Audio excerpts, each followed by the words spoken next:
Hey, it's Steam Nextfest. I almost forgot it was happening this month. Actually, I did. So this video's list is going to be a little bit on the shorter side. Nextfest is a pretty cool event that allows devs to showcase their games with the use of free downloadable demos. So every time this event comes around, I try to make it my mission to play as many demos as I can within the week and talk about them. As usual, I'll make the disclaimer that these games are all demos, and a lot of these games are currently being developed, so the end result of the project may end up very different than what we get here.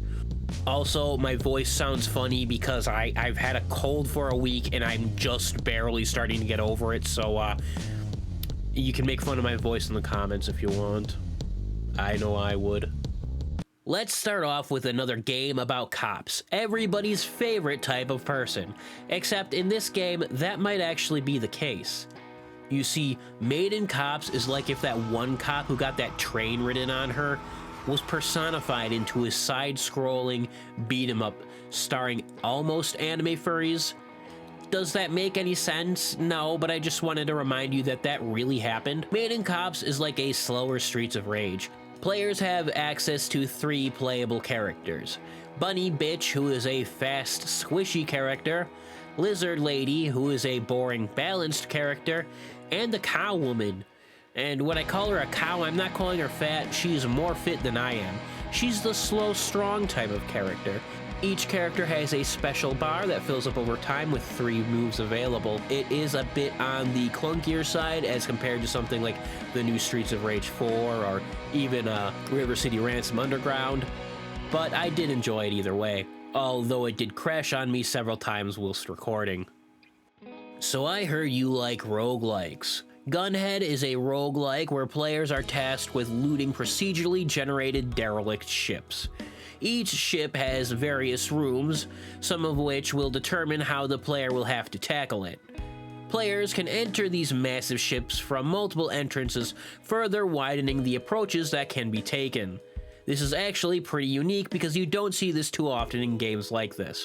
Players will be using a mech that can equip up to 4 weapons simultaneously, which is admittedly pretty badass. Also, the alien designs look like high-on-life characters, but thankfully the devs chose not to make them insufferable and unfunny, so extra points there. All that being said, the demo was incredibly short. I would have liked to play more levels and experimented a little more with weapons and different options, but I'll take what I can get. Eternal Mist is probably my favorite looking game on this list, so it hurts me to say it is probably the least developed at the same time. The demo is the definition of bare bones. Players are placed on a map with multiple points of interest, each trigger battles. What the hell is this? All of the battles take place on a diorama that looks like a level from Final Fantasy Tactics if it was made for modern hardware. This is not an insult. The player will have a random variety of units ranging from swordsmen and archers who then have to defend glass balls from waves of Cthulhus. The units have different loadouts and depending on their position, they can receive buffs. Oh yeah, this is all done in real time by the way.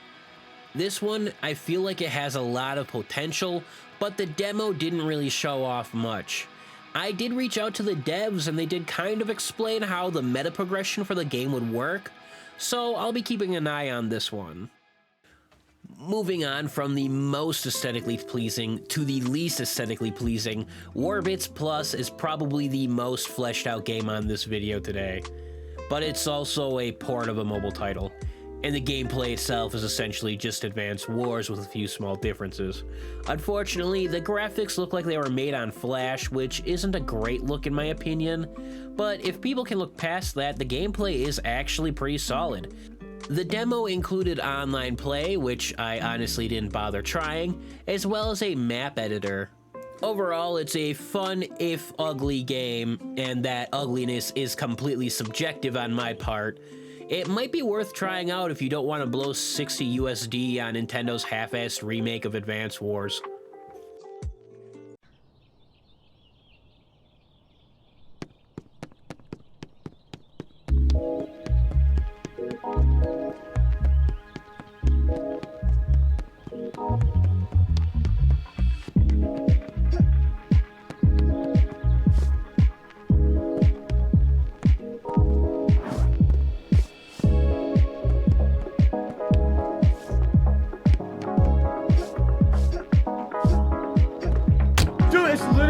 souls.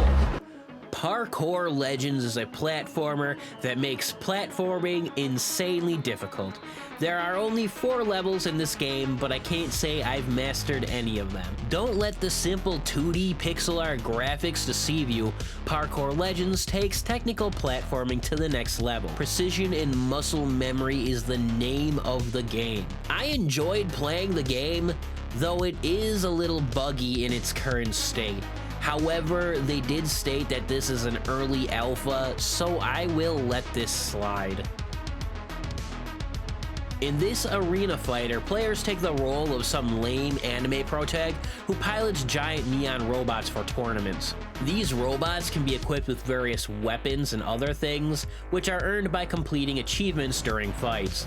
These achievements include, but are not limited to, not getting your ass pounded too hard, or dealing a certain amount of damage using a specific weapon.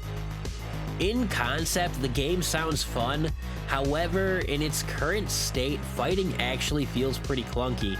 That's because all the players' attacks have long-ass cooldowns, making comboing more difficult than it needs to be. I'm not a fighting game expert, but yeah, it didn't feel great.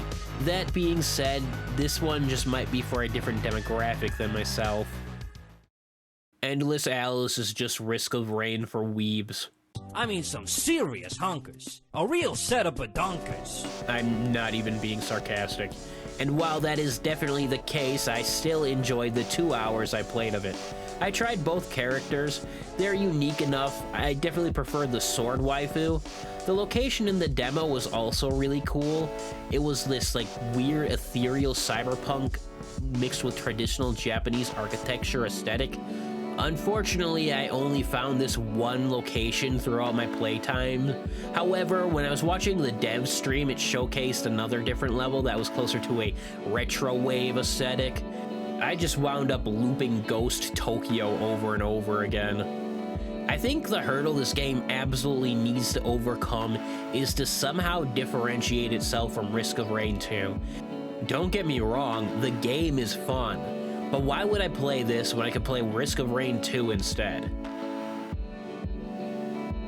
Finishing up this list, I've got Warhammer Realms of Ruin. I played the first playtest of Realms of Ruin and it was bad. Like, really bad. So when I decided to try the Steam Nextfest demo, I had really low expectations. Instead of the multiplayer playtest, the Nextfest demo is a showcase of the first 3 chapters of the campaign. And honestly, it's not bad.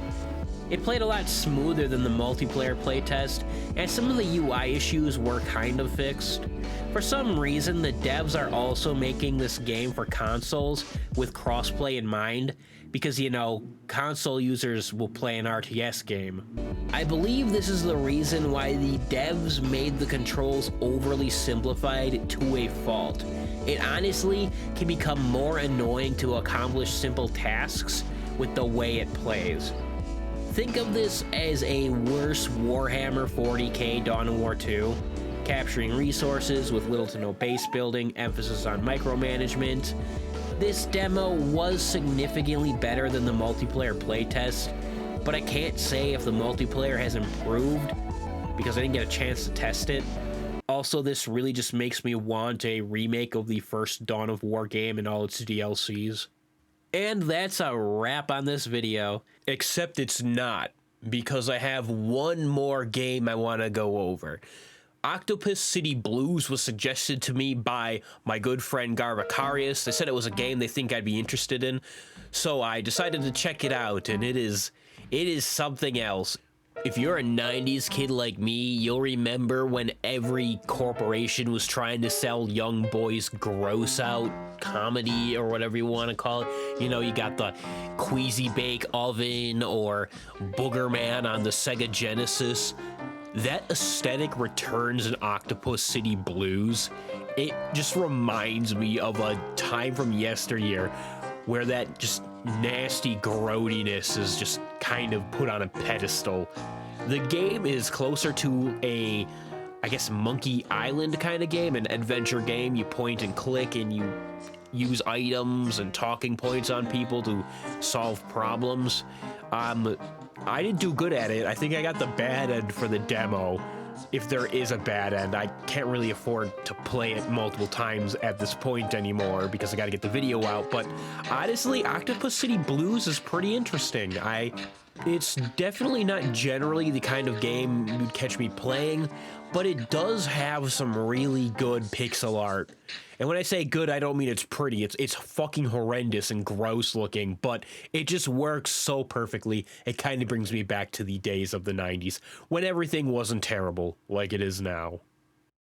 And we're done here. Did anything on this list jump out to you? More importantly, did you find something that I didn't have on this list that seems really cool? I'd love to hear about it. Also, I have it on pretty good authority that if you like and subscribe to this video, this annoying cold that I have will go away. So if you could do me a solid, I'd really appreciate it.